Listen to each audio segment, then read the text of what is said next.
Good morning, good afternoon, and good evening, folks. Welcome to episode 214 of the Marketing Your Practice podcast. In today's episode, I'm talking with Chad Woolner. This is the second, maybe the third time at least that I've had Chad on the podcast.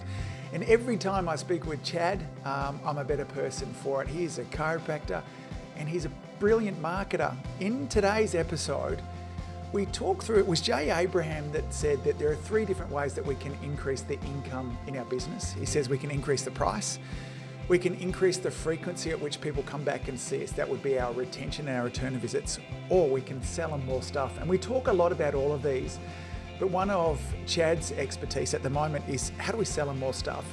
And we talk about this by answering the question, what's the highest possible level that you could serve your audience? If you had to virtually guarantee that your patients got the very best outcome, what things need to be done, and are there extra things that you could deliver for them that were still within integrity and made sense? You know, you're not going to be going around to the house making their bed. That would make life easier for them, but that's not what most of us want to do as chiropractors. Anyway, this is a fantastic episode. If you're wanting to increase your income, and or if you're wanting to work out ways that you can serve your patients and your community even more, then you're going to love this episode. I certainly did. Let's jump on in and talk to the amazing Chad. Welcome to the Marketing Your Practice podcast, where we guide natural health and wellness experts through the pitfalls of marketing. Each episode, you'll learn simple, effective, easily actionable, and heart-centered marketing strategies. And here's your host, Angus Pyke. Chad Woolner, welcome to the Marketing Your Practice podcast. How are you, my good friend? Dude, I'm amazing and I am stoked to be here. So thank you so much for having me again. I'm always excited to talk to you. We think this is our third time together. We've done lots of different bits and pieces, and so they all kind of blend in together. But we first met in sunny Puerto Rico, which seems like a lifetime ago. We first met virtually. Actually, no, you're right. That's where we first met in person. Yes. Yes. Yeah. We met online, which was just the coolest story. You know, indirectly through Russell Brunson. We connected online, had a good, was it Skype session back then? It was Skype. This was like, for me, this was like 2 houses ago. That's what I remember. And then we got to hang out in Puerto Rico together, which was just totally cool. It was a ton of fun, man. So much fun. We're going to have a whole bunch of new listeners on the podcast that might not have heard the early episodes. I want to recount a story, and I want to do it because it's a great reflection of who you are and your generosity and the kind of spirit that you have. So Russell Brunson, the founder of ClickFunnels, this was the very, very early days when certainly Russell was not having the impact that he's having now. I was listening to some of his content, and he was talking in there about a friend of his who was a chiropractor. And this made my ears prick up immediately. He mentioned that he was in Boise, and it's Boise, isn't it? Yes? Boise Meridian, yeah. Yeah. And all he mentioned at some stage is he said the name Chad. And I'm like, oh, I want to, because he said some great things about you and some stuff he's doing. I went, I'd like to talk to that dude. So I went to Dr. Google.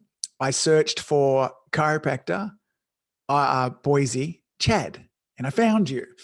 And then I reached out to you. It must have been via an email, I'm guessing at that stage. I would have found a website. Yeah. You got back to me almost immediately. And within 10 minutes of me doing that search, it was late at night for you because I can remember we jumped on a Skype chat together and we talked for an hour about how this was working and that was working and funnels and how it could work inside a chiropractic practice. And, you know, we both geeked out because we both had an incredible love for marketing. And that's, and you were so generous with some Aussie from the other side of the world who you didn't know from Boo, who virtually, for all intents and purposes, stalked you. Okay. There's no other way of looking at it. That's what it was. It was definitely stalking. And our friendship has just flourished from there that, I mentioned to you also earlier on that, you know, whenever I have an ask of you, I feel like I get halfway through the sentence and you're just like, yes, you know, it's so nice. And I wanted to start the episode with sharing that story because I want our listeners to know the kind of character that you are, the generosity that you have there too. And, you know, I don't know that it's any different in all professions. Sometimes there's a lot of different in people's front of house versus their back of house. And, you know, you're the real deal, dude. And I appreciate our friendship. So thanks for being so ace. Oh man, thanks for the kind words and compliments, man. What's funny about that, I'll give you a real quick, that what you're referring to, the mention of me, I've been mentioned, I think, a couple times in Russell's books, but his first book, .com Secrets, he mentions me in there.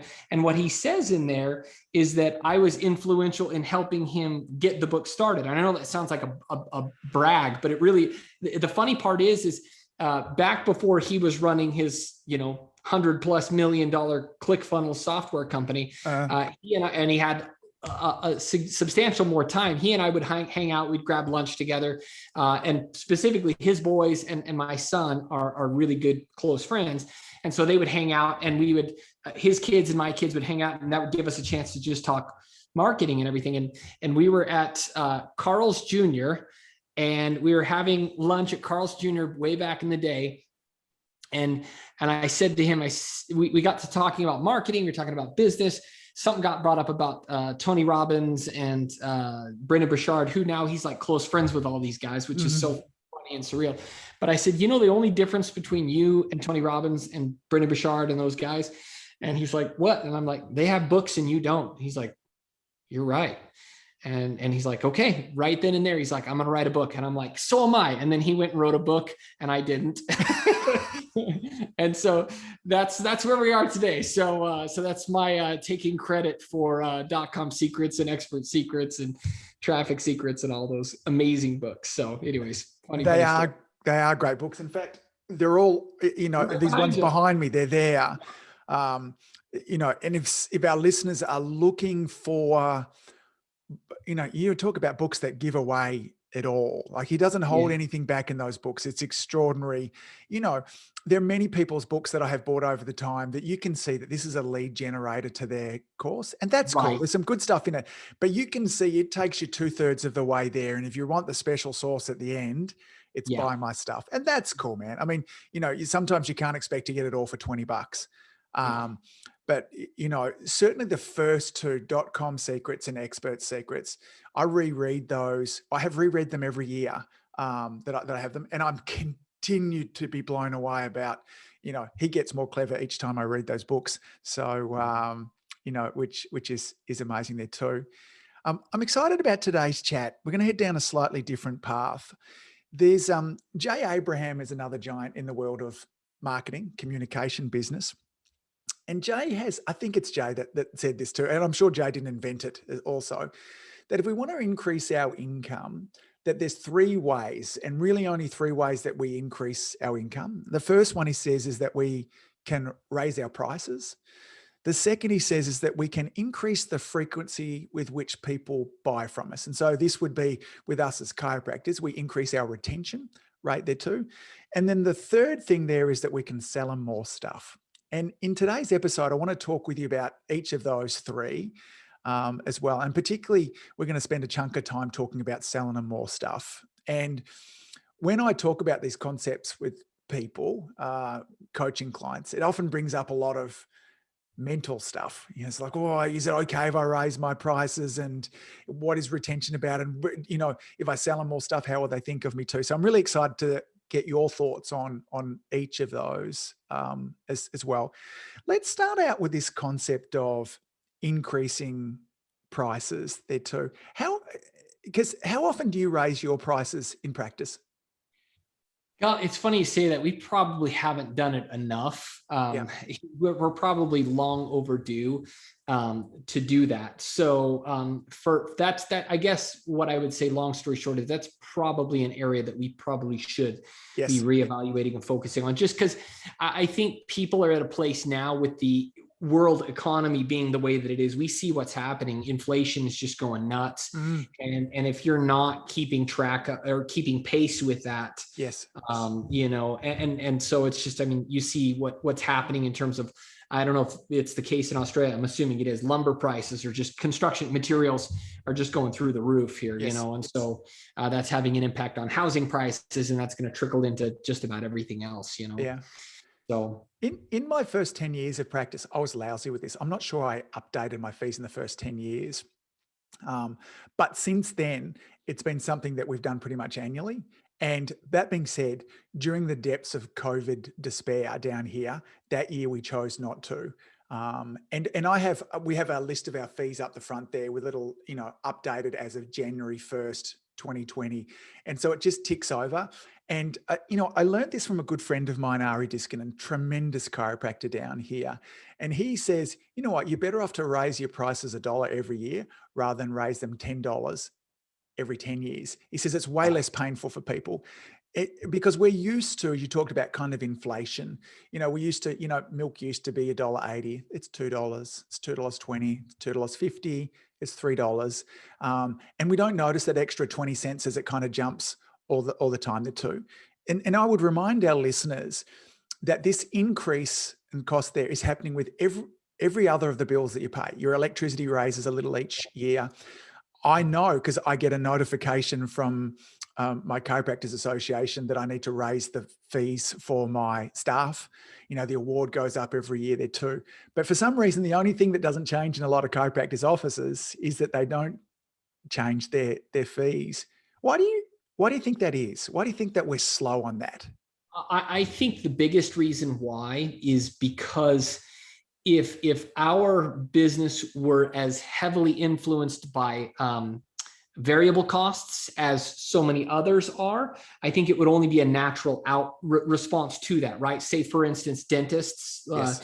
Dentists probably see significant increases in material costs that are associated with. For us, what's our variable cost? Face paper? Yes. That's pretty much it. And so I think because of that, I think it's one of those things where we just don't necessarily make that connection. And perhaps even to some, they might even go so far as to say, it doesn't feel right. Why should I raise my prices when my variable costs haven't changed much, or they haven't changed that much because my business isn't nearly as affected by increases in variable costs. But the reality of it is that your business is, whether directly or indirectly, it's going to be impacted, like you said, as a result of if everything's raising all around you, and I'm speaking to myself just as much to everybody else.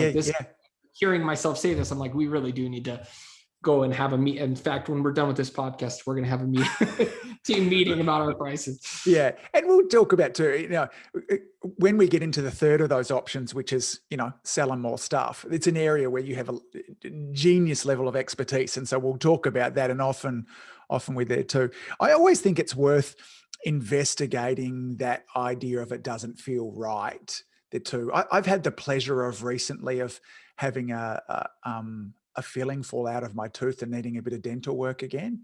And my wonderful dentist, he doesn't mind charging. He's happy to do it, and it's kind of neat too, because, I'll go in there and I'll get a filling done.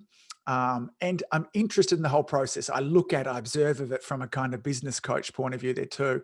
I'm like, oh, that took about 25 minutes. And then I go, that just cost me $600. I'm like, oh, could I have adjusted 10 people in that time? I'm like, well, I don't think I could have. It's when we start to think about what are our patients paying elsewhere? Where do we fit into that whole kind of value ladder? A friend of mine, or Tony, who we know, who used to be on the podcast with me, has been, visiting a podiatrist with his daughter to get some work done there too. And he's like, whew, we need to be aware of what's going on in around us. And sometimes I think we forget about that as well. And I think, for our listeners, if the idea of, because there is a sweet spot in terms of, it's hard to put a price on an adjustment. What is it really worth? Sometimes we see the most extraordinary things. You can't put a price on it. So therefore you have to put a price on your time inside. It's the only way you can come to the value of an adjustment is really, it's unquantifiable there too. So we just put a price on what is our time, what are our overheads, how much money we want to make and stuff like that too. But if you're not feeling good about what you're charging, I would have a look back at how much value do you need to upskill in some areas? Why don't you have that level of certainty and confidence in around that? Do you need to take some more CPD? What are you missing out on that too? Because that's something that's really worth investigating as well. Yeah, the thing that I would add to that too, it's interesting because what we're talking about here is this whole concept of value, and value is such a subjective concept. And the thing that's interesting is I was talking to Russell about this years ago.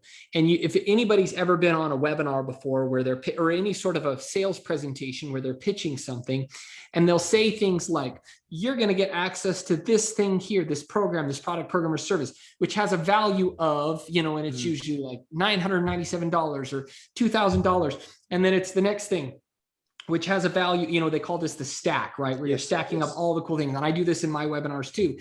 And the thing that's interesting is some people who haven't had experience in this realm might either A, feel uncomfortable assigning a dollar value to those things, and or B, might even do it even worse, arbitrarily, just like, it's this, because they don't necessarily know how to make that connection of, well, then how do you assign a value to it? And the best piece of advice that I got from Russell with regard to that is, and I would agree with you, time's part of that equation, right?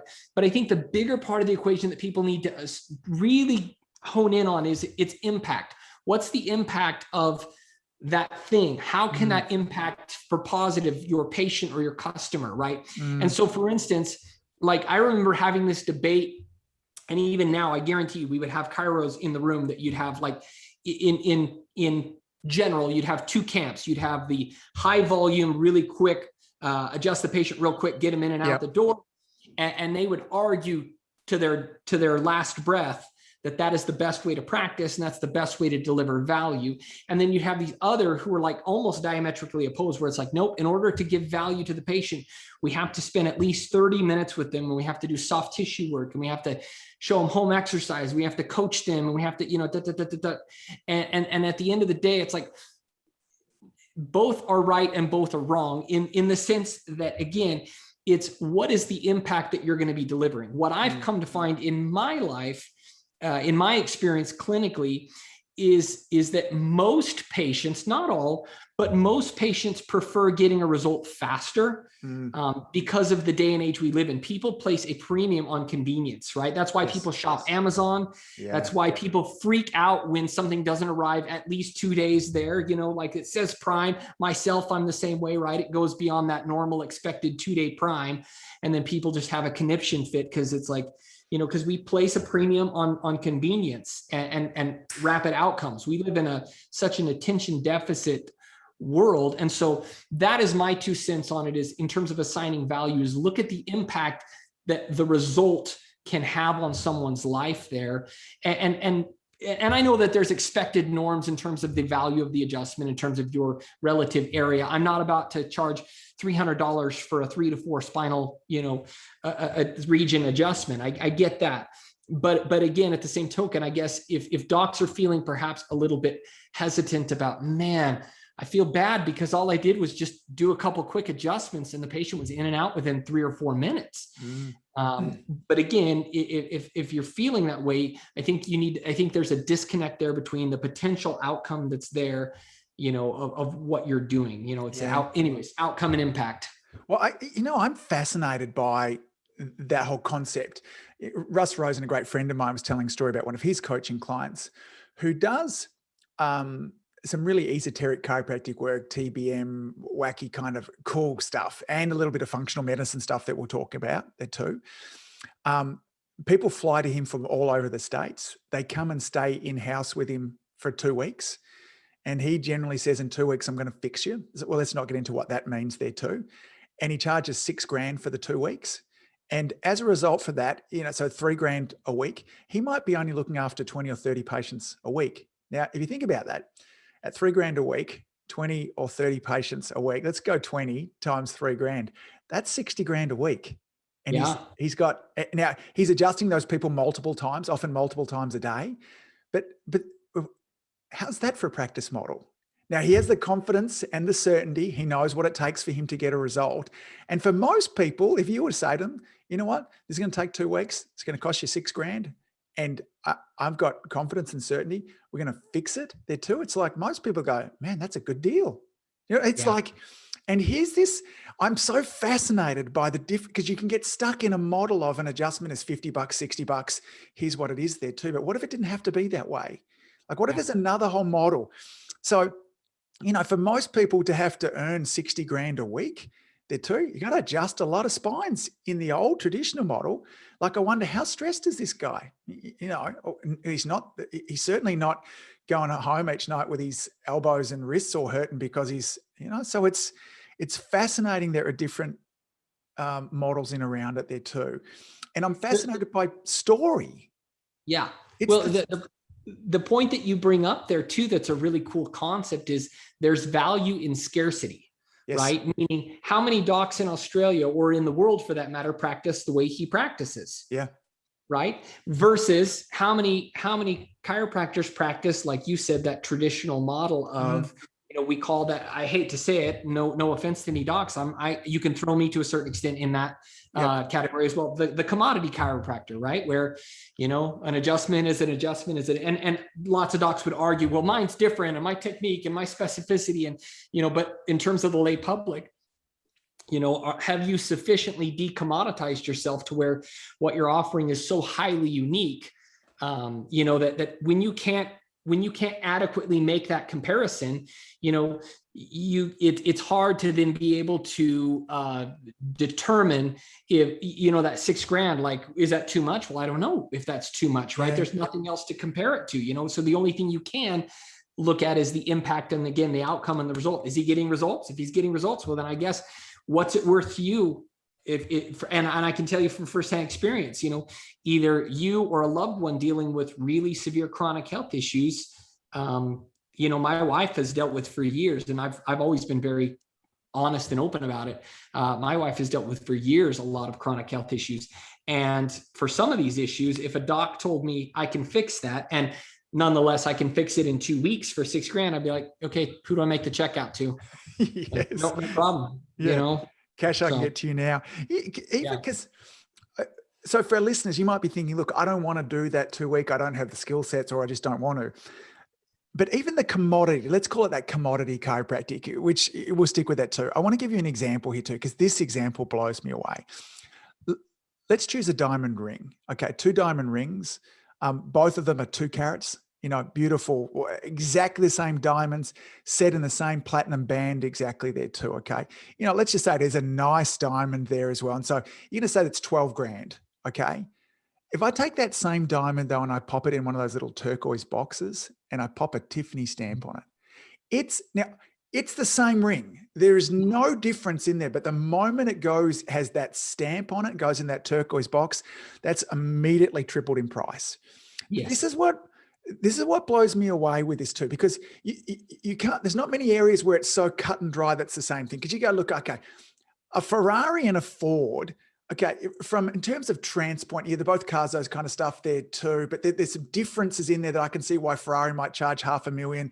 One of them's going to go, 200 miles an hour, one of them's not. But those two, the only difference between those 2 diamond rings there really is story. It's the story that goes along with it. It's the perceived value that we've created out of nowhere, other than this story that goes along with what comes with Tiffany's. And the cool thing is, the reason why I think that's so damn exciting is you could do that exact same thing with your chiropractic practice. 100%. You could become the Tiffany's, where if everyone in your town is charging $50 for an adjustment, you could charge $150. Now, does that mean? It probably means that your office is going to need to look exquisite.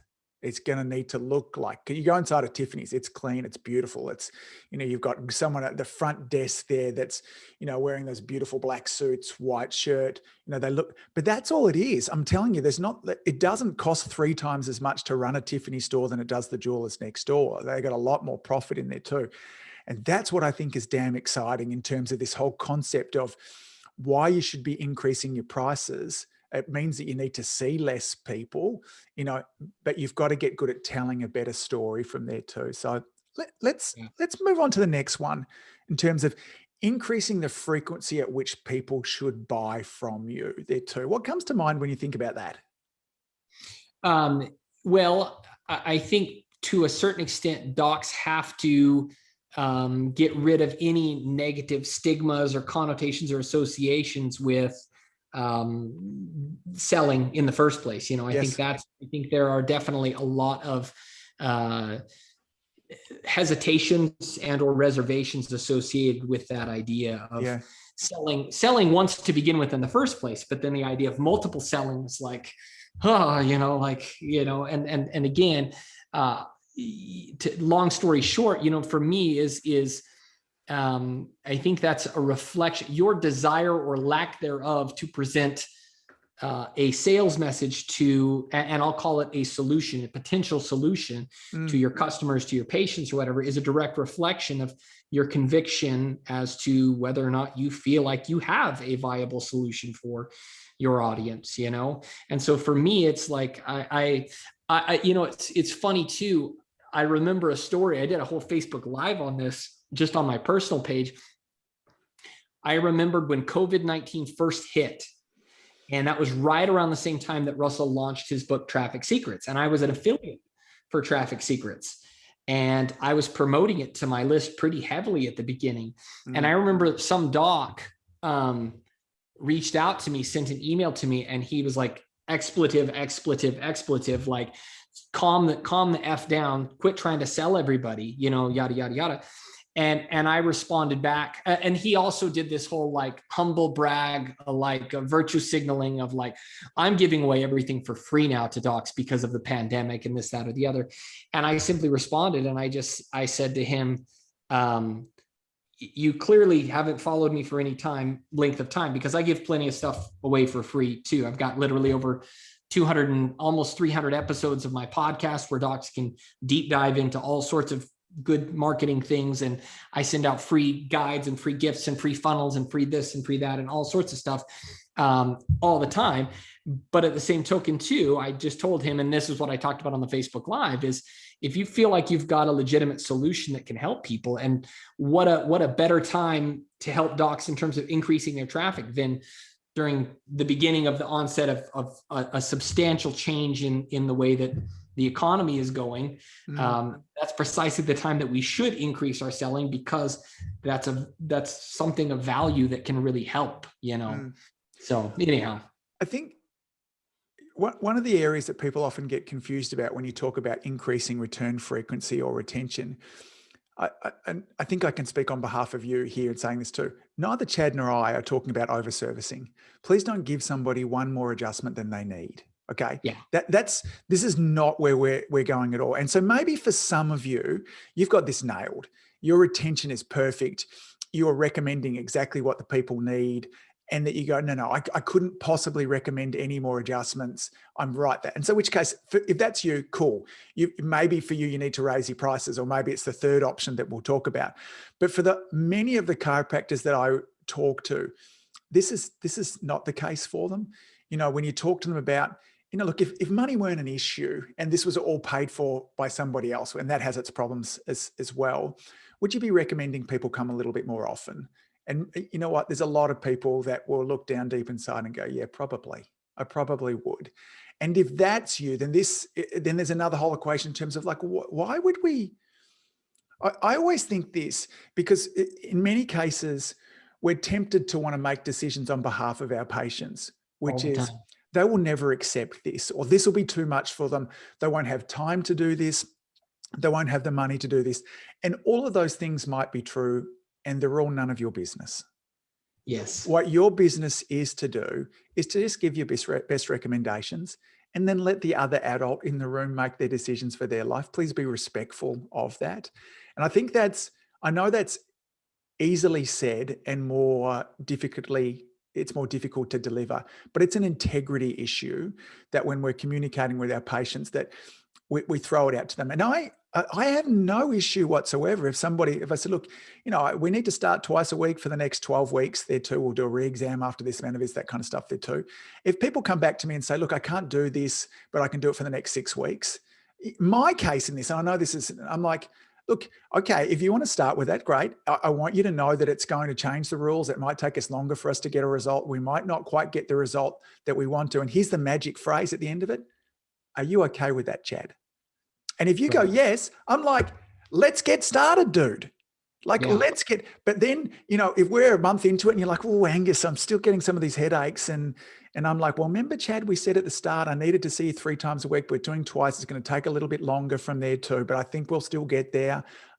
Are you okay? Again, same thing. Are you okay with that? In which case you might go, no. I go, what do you think we should do, Chad? And then 9 times out of 10, you'll go, I probably should be getting adjusted a little bit more frequently. Okay, great. So let's move to Monday, Wednesday, Friday next week instead of just Monday, Wednesday.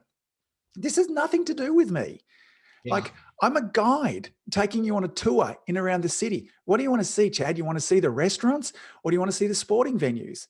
Restaurants. Angus, where's the sporting venue? You know, I'm the guide in this process through the tour. And I would encourage our listeners, just the same thing. When you're delivering your report of findings, it's without any kind of pretense of whether the person can pay or not pay. They're not coming to you for that financial advice. They're coming to you to get a result and for you to give your best recommendations. That thought process, a lot of that was taught to me by, again, Russ Rosen, has been incredibly freeing for me for the last kind of 10 or 12 years of practice as well. Yeah, I had a similar issue at the beginning of my practice too, where I found myself, and I'm a little embarrassed to admit it, but I'll just admit it because I guarantee you I can't be the only one that feels this way, that I would find on X-ray all sorts of, horrendous things, and I would find myself using softeners for fear of, dare I say, like offending the patient or upsetting the patient, right? The patient isn't going to want to hear this, right?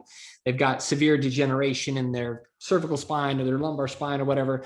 And so I would find myself using softeners to just downplay it. Well, there's some degeneration here, but it's not that bad, or that sort of thing, for fear of, again, I don't want to say something that's going to create any sort of confrontation, right? Yes.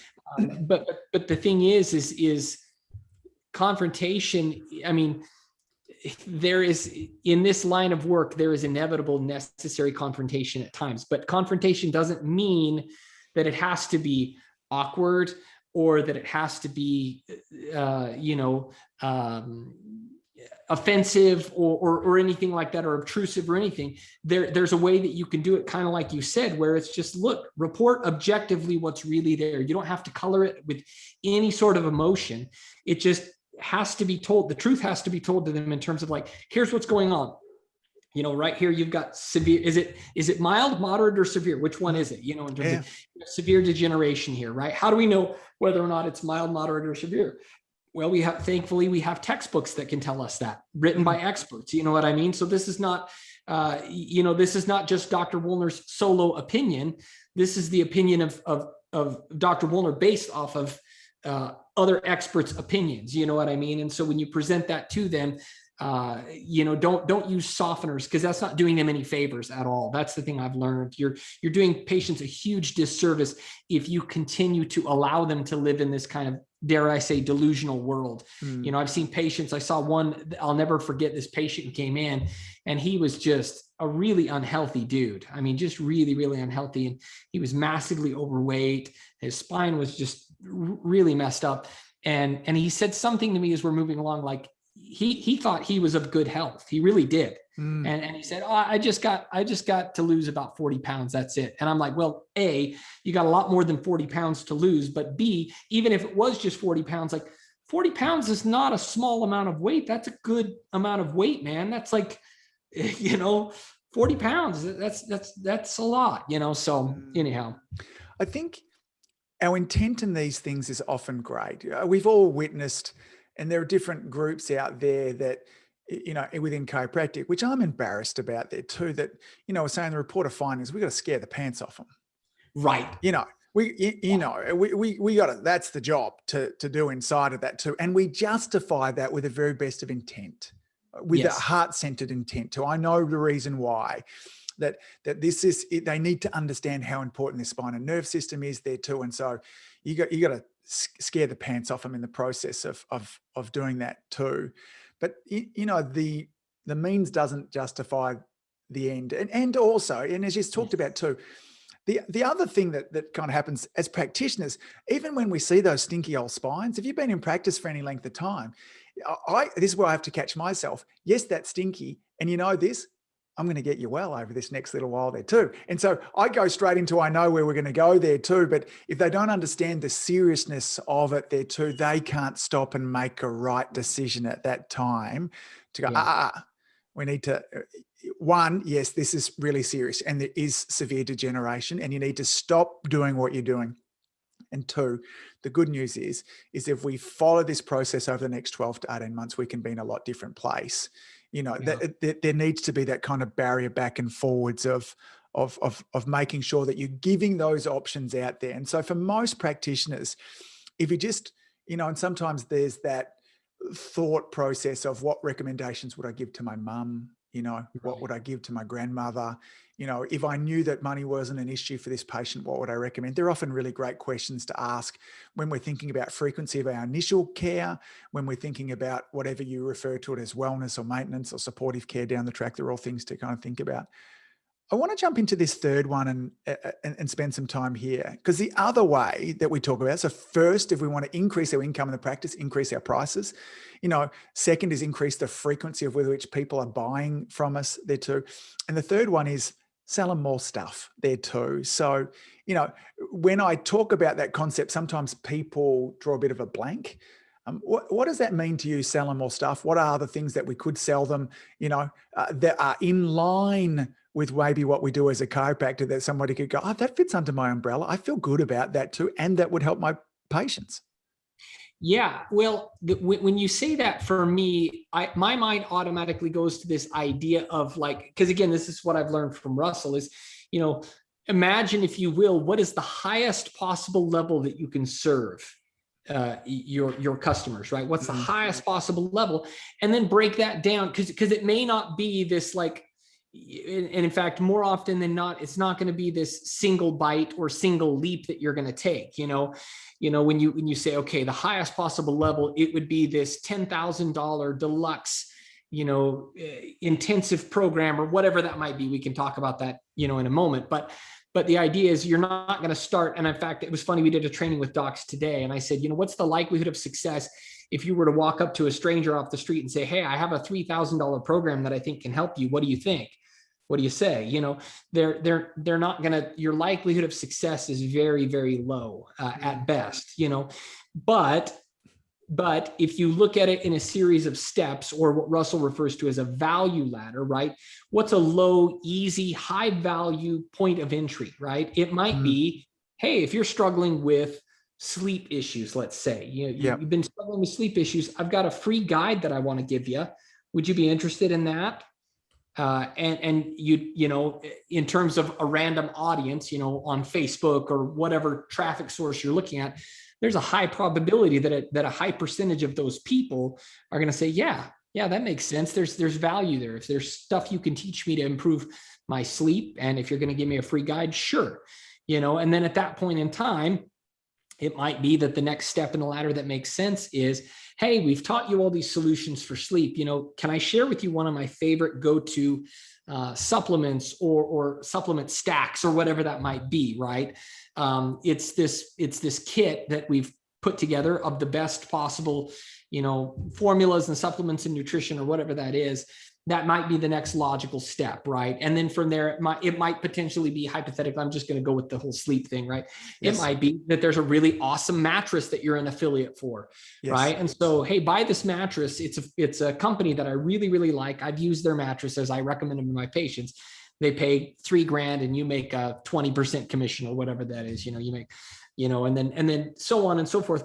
But I would say, the two things that I would say to this is, number one, don't try and accomplish it A to Z, one massive big bite, but instead small incremental steps, and then congruency, right? So it's not going to be like all of a sudden we're talking sleep, and then all of a sudden I'm going to be like, oh, by the way, digestive issues too, or something out in left field, which digestion and sleep actually is connected, right?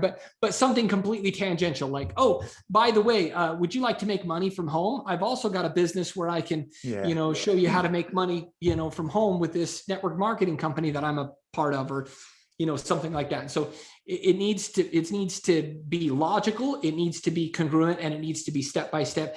And with that, there needs to be an increase of value in terms of, again, that impact and outcome on that patient's life, Yeah.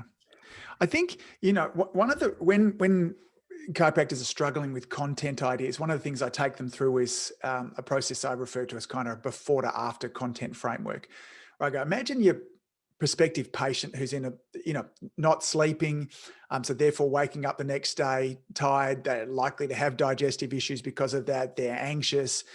They're not exercising, so they're becoming overweight. Their immune system is going down the tube. So I want you to kind of get a really good understanding of what life is like for them before. And then go into this after stage through here and think about what could be the world's best outcome for them. So now they're not only sleeping through the night, but they get up the next day, they've got so much energy, they're off to the gym, they've lost a few kilos. In the process of that, their energy has gone higher, they've got a job promotion, and go through that. And then once you've got a really clear understanding of before and after there, and you think about all the things that they need to do. Now, not only is that person going to need to get their spine checked and balanced nervous system working great. They probably will need a mattress review, pillow review there as well. They'll need some supplements to kind of help them out with X, Y, and Z there too. You can go through all of those things and look at it and then ask yourself, what things are logical, and I love that you said that, and congruent with my practice model. Maybe I'm you could certainly, and most chiropractors do, sell a pillow inside your practice. That's logical and congruent for you to sell. That's selling them more stuff there too. Maybe some melatonin, maybe something to kind of help them lower their cortisol levels. Maybe that's why they're not sleeping at night there as well. Maybe a foam roller and some mobility stuff there because, their body's so sore, that stuff that's logical for you to kind of send them beforehand. So there will be a whole bunch of things inside of there. And really, you talked about the premium on convenience. So how illogical would it be if I'm chatting with you and I say, one of the reasons often, Chad, that people don't sleep great is a poor pillow. When was the last time you changed your pillow? You go, 8 years ago. I go, dude, that's way too long. You need a new pillow. And you would say, well, where can I get one? I go, okay, you've got to head down to Walmart there too. Right. There's pillows there. I want you to go and buy that pillow. And then I want you to bring it back to me. And then we'll do a pillow fitting on you to make sure that you've chosen the right pillow. And Walmart's got a great return process. So if it's not the right one, we'll go back in. I mean, there's no convenience on that at all. Right. I just say to patients, hey, listen, these are the pillows that I really love. They're great for people, most people there too. Would you like me to do a pillow fitting on you now? And you know what most people say? Yeah, heck yeah. Yes, hell yeah. So we do. It's premium. It's convenience. They trust my authority. I researched for a long time before I chose pillows. Are they the only pillows that are great? Of course not. They're just the ones that fit, I great product. They're a great price. They fit all those kind of needs there too. There are a whole bunch of services like that we could be selling to our patients that would actually increase the convenience and the experience and the profitability as well. What are your thoughts on that? Well, I want to back up for a second because I think as you were talking about this, I think docs need to understand this to a certain extent, this idea, this concept of selling more things to your patient base is a creative process of sorts. And I think one of the biggest mistakes, one of the biggest barriers that prevents docs from being able to accomplish that is they put too many filters in ahead of time. And let me explain. Whenever I'm creating any sort of a new product, program, or service, it's a creative mind dump first. Step one is it's almost like this brainstorming session. And what we do in a brainstorming session, at least this is the way I've been taught or learned it or whatever, is remove any and all filters. And what I mean by that is like, we're going to automatically put in front, well, that's going to take too much time, or that's going to cost too much money, or that's going to do this, and you've got all sorts of excuses or barriers as to why these things won't work. Get rid of all that. Just have the most open blank canvas and say, if time, money, expertise, remove all constraints and say, if this were fairy tale land, what would that look like? And then just start dumping stuff. Once you've dumped stuff out, then you can start refining and saying, okay, maybe this is going to take too much time. Okay, that's fine. But it's always best to start with as much as you can, in terms of what are the possibilities, because it's only through that creativity of exploring the what ifs and the possibilities that you're going to be able to open your mind to outside the box solutions and how high is high, you know what I mean? And how much is too much? The thing is like, we look at this, people do this all the time in like athletics, with Olympics. It used to be, what was it? Like the 5-minute mile was like impossible. And then all of a sudden somebody broke the 5-minute mile. And then it was like the 4-minute mile until somebody broke the 4-minute mile. You know what I mean? And so it's like, how high is high in terms of value, in terms of what you can do? Well, you'll never know if you're constantly putting barriers in front of, well, it's going to cost too much. This, we always are so good at throwing up constraints. Like, well, that's not going to work because it can't work this way. And so it's like, what you're talking about here is the way you've arrived at these sorts of things is you didn't put up constraints, right? And a constraint might have been, well, no one's going to want a pillow fitting because they're going to go to Walmart, and then all of a sudden you look at it from a different angle where you're like, no, that's not necessarily true, because people, and I'm that type of person, right? My wife is like the deal hunter. She's going to go and find the lowest price possible because she derives a tremendous amount of significance of the hunt. Trying to get the best price possible. And she'll show me like, look at this. I got this for, and whereas me, I'm just like, just buy it. I don't care what it costs. My time is too, and I don't say that arrogantly. I'm just saying that's the way my mind works. Like I'd much rather just get it done. And I'm the guy where you say pillow fitting. Do I need a new pillow? Yes. Okay, good. How much is it? Okay, cool. Let's just buy it, whatever. So anyways, remove constraint and then start refining in terms of those solutions. Yeah. I love that idea of removing the constraint. I know one of the areas that many chiropractors dabble in and often think about is this concept of kind of nutritional support, and even getting into, which I'd love your thoughts on there too, diagnostic tests that could go along with it. It's now getting more and more easy for us to get salivary tests, blood tests, all these kind of panels beforehand, that now that they're private companies, that once upon a time you needed to be a general practitioner or a specialist to get a hold of those as well. And it's, well, let me talk about, because you teach a lot of that stuff. There's a whole kind of functional medicine type sort of training that, some of you might say, you know what, look, if I were to remove the constraint, I know there's a whole bunch of nutritional support that I could give to my patients. I'm not really sure what tests to do. I'm not really sure what supplements to support them with, and nor do I have kind of all the expertise, but let's just pretend that I did know all of those kind of things. How could something like that plug into a practice, and what might that mean in terms of revenue wise and things like that as well?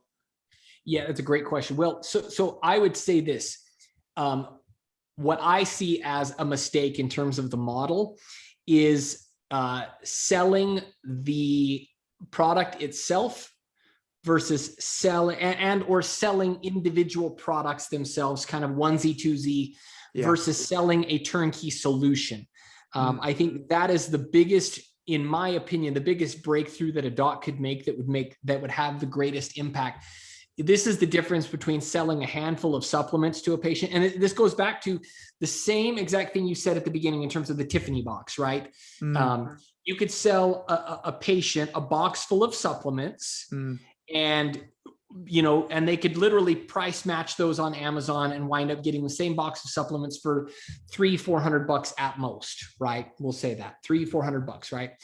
Or what you could do is you could package those supplements in a personalized kit with specific instructions and a specific protocol, along with specific videos showing them not only how to take those supplements, but also how to incorporate lifestyle modifications and or dietary changes. You could pair that together with, heaven's sake, a local yoga studio or whatever. I mean, just again, remove the constraints and think about what could be the best possible way we could create a really killer solution for these patients. And instead of $300 or $400, you could sell that solution for $3,000 to $4,000.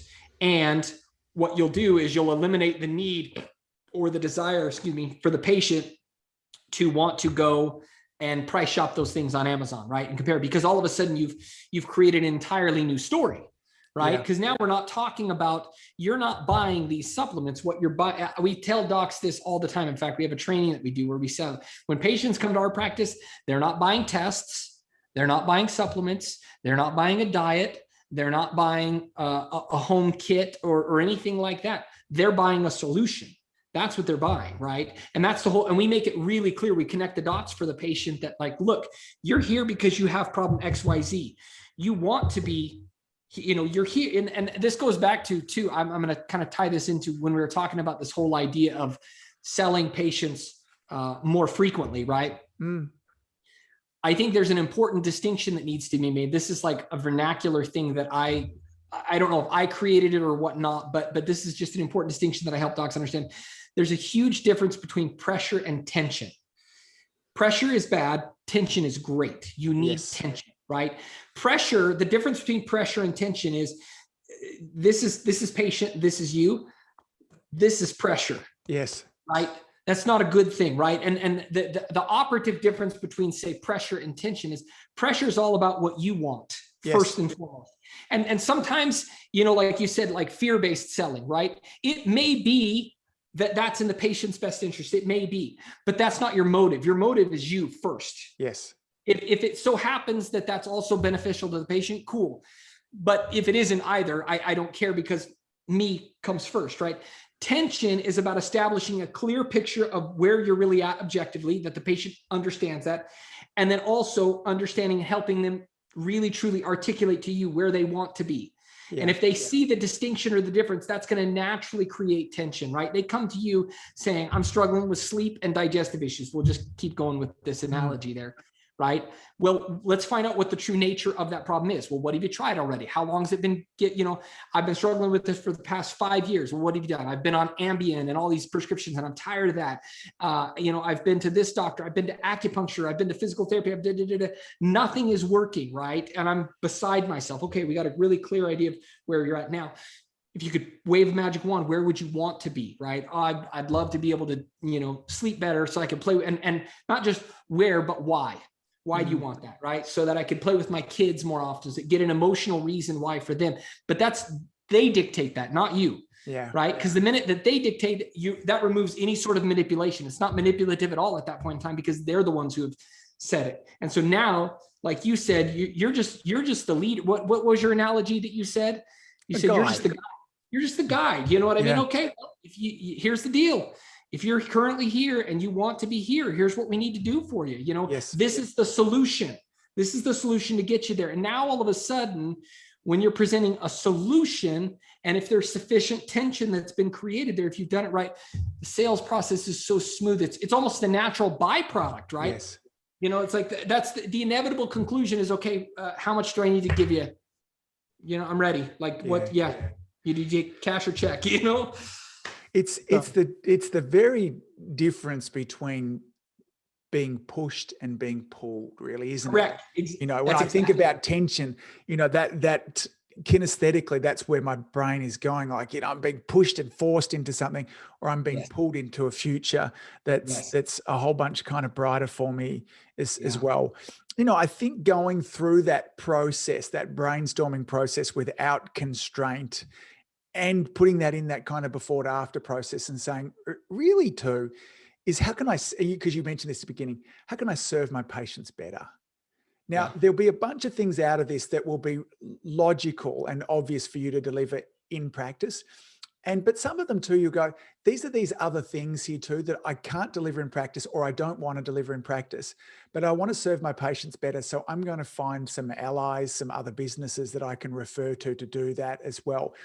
Regardless of, and it just so happens that all of this also happens to be great for your business, but ultimately, the very best thing that you can do for your business, if you want to earn more money there too, is just get better at serving your patients, serving them more fully in the biggest way possible, getting better results for them, which is a lot of what we've talked about. How can I get even bigger and better results for my patients? And we can see as a general rule, people value the Tiffany's ring, the more expensive ring than the less one. Is that, if people are seeing you more frequently or appropriately there too, they'll get results faster, better results there too. And if we add adjunctive, supportive things along the way, they end up getting better results also. So all three of these can make a huge difference. And, I'd encourage our listeners, probably for you guys, there'll be one or two of them that'll stand out. That'll be a really easy implement. Go back, staff meeting, let's up our prices. Like, it's a no-brainer there too. For others of you, then maybe today's Chad has kind of hit you in the heart and you've gone, I'm really not recommending what I should be recommending. I'm out of integrity with regards to this too. I need to do that. And then some of you are like, man, I need to upskill in some areas.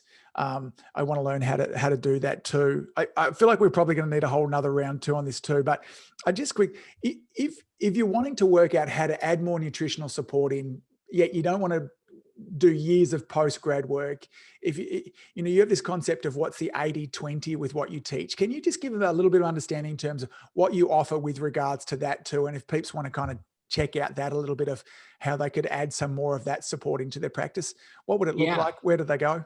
Yeah, no problem at all. Yes. So what Angus is referring to is we have a program called Simplified Functional Medicine.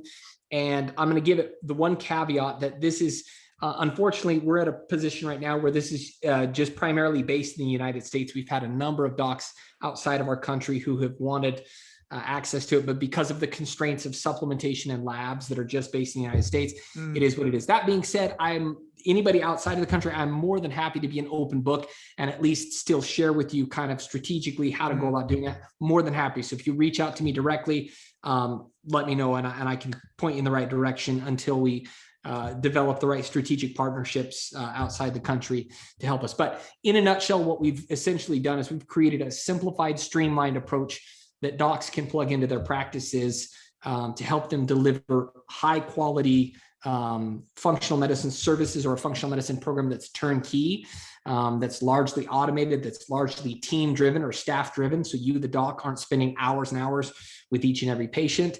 And it gets phenomenal results. And so there's an automated education and enrollment process that's there. So you don't have to worry about selling. You don't have to spend weeks or months in all sorts of diplomat level alphabet soup behind the name type training that you need to go through.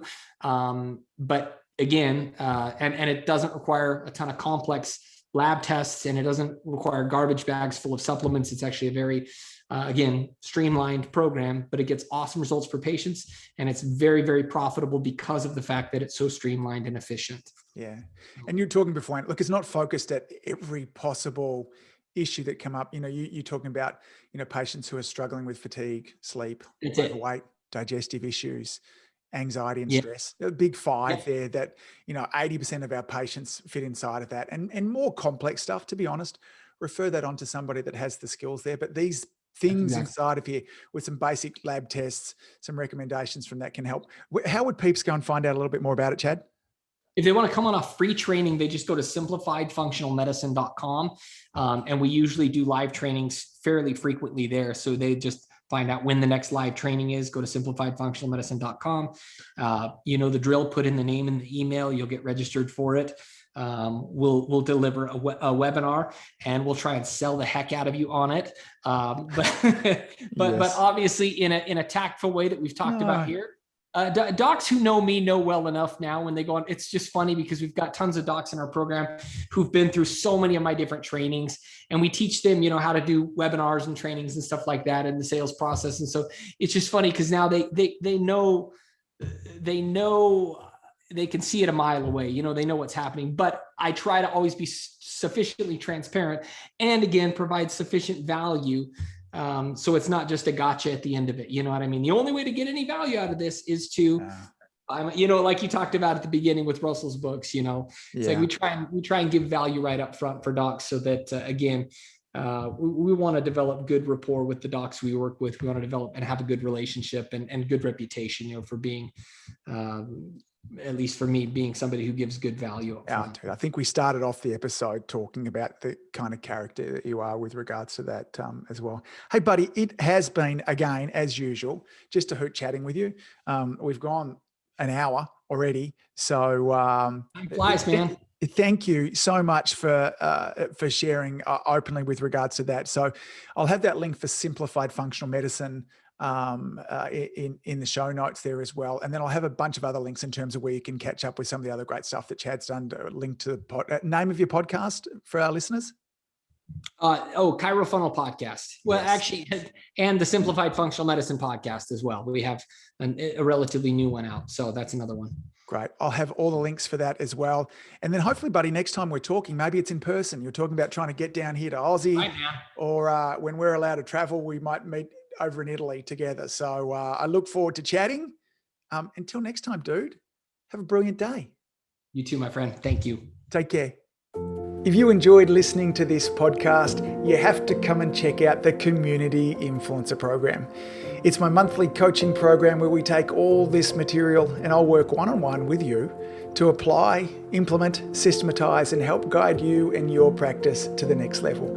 Now you can join me on over at adiomedia.com/join. That's adiomedia.com/join. I'd love to see you in there.